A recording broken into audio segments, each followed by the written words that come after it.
Hey guys, today I'm going to show you how to fix Roblox keeps crashing on iPhone or iPad. First, let's go ahead and open up our App Store and let's go to the search icon at the bottom right and let's search for the Roblox app. Let's click on Roblox, and if it says update right here, like on mine, just click on it and let your Roblox app update because that will help with the bug fixes that might be causing the crashing. Now, once you're done updating your Roblox and it still crashes, the next step would be to go to our settings.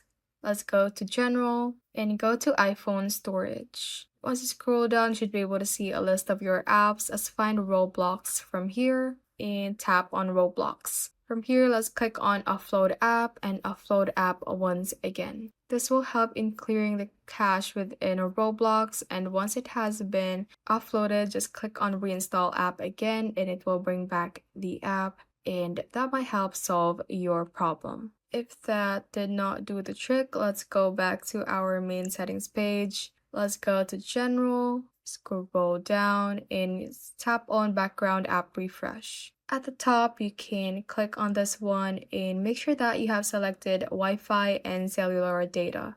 So tap on that one. Let's go back and you can then check again on Roblox if that solved your problem. If not, another factor is that Roblox takes up a lot of battery and memory, so make sure that your device is at least 30% battery percentage and charge up your phone if it is not. And another way is to hold on Roblox and click on uninstall and just go ahead and open up App Store again and reinstall the Roblox app and see if that fixes your problem. Thanks for watching. If you found this useful, hit that like button and subscribe for more videos like this.